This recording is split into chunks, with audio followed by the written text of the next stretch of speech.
Okay, welcome to 3D Graphics. For this video is going to be just a quick introduction to 3ds Max. So as you can see on my screen here, this is what 3ds Max looks like when you first open it. Now the very first time you run it, you're probably going to be presented with a screen that asks you what experience you want, if you want classic or design. Now this is a bit confusing, especially since most of my students come from a graphic design background, but we want classic. Design is actually for architectural design. I don't know why they call it that, but we want to pick classic.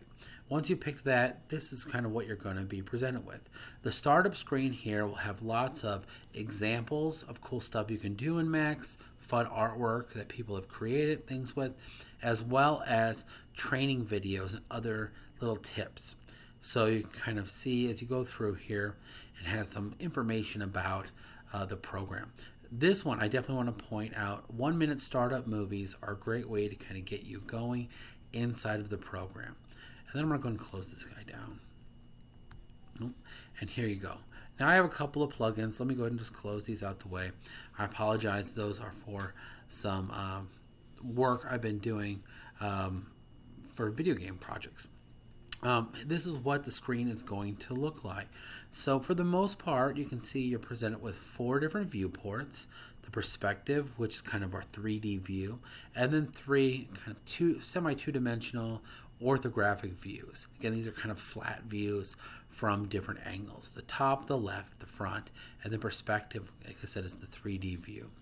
Up along the top are all the different tools that we can use. Now again, there are a lot of buttons. I mentioned in the intro video, first time I opened this, I said, psh, and I just closed it down because there's a lot going on here. And they've added way more since even then when I first started. Over here, this is the command panel. Here's where a lot of what we're going to be working in and doing is located.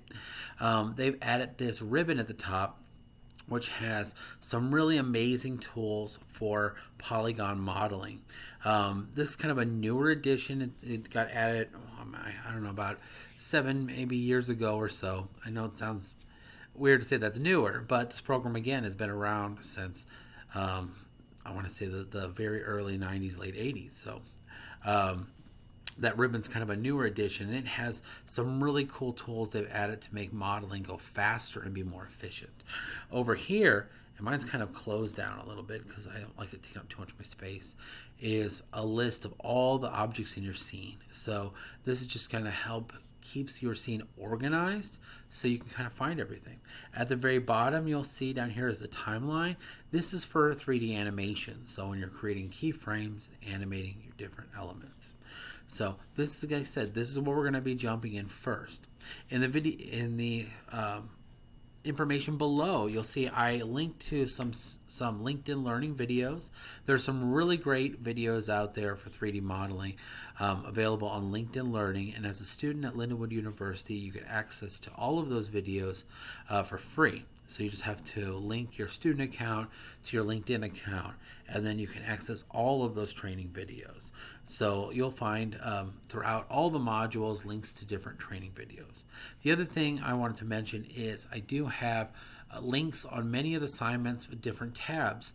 I've tried to collect information for alternate software options for students. So I always tend to get a couple students that really like using Blender and want to use it, or really like using Maya. So I've tried to give information where I could for Blender and Maya. 3ds Max is free for students with a student account, so is Maya, and of course Blender is free for everybody. So because all of that software is available to all students, I've been trying to put as many resources as I can for those other software applications. Now, I do want to mention, if you're a Blender user or a Maya user, you're welcome to continue working with the software that you already know, but it is not officially supported in the class. And that's my fancy way of saying that if you need extra help in those 2 other applications, I might have trouble. Again, I've been using 3ds Max for a long time, but when it comes to Maya and Blender, you know, I can muddle through pretty well, but it is not, you know, my software. It's not my 3D modeling application of choice. Okay, well, I hope nobody's too intimidated, and you guys are all ready to jump in.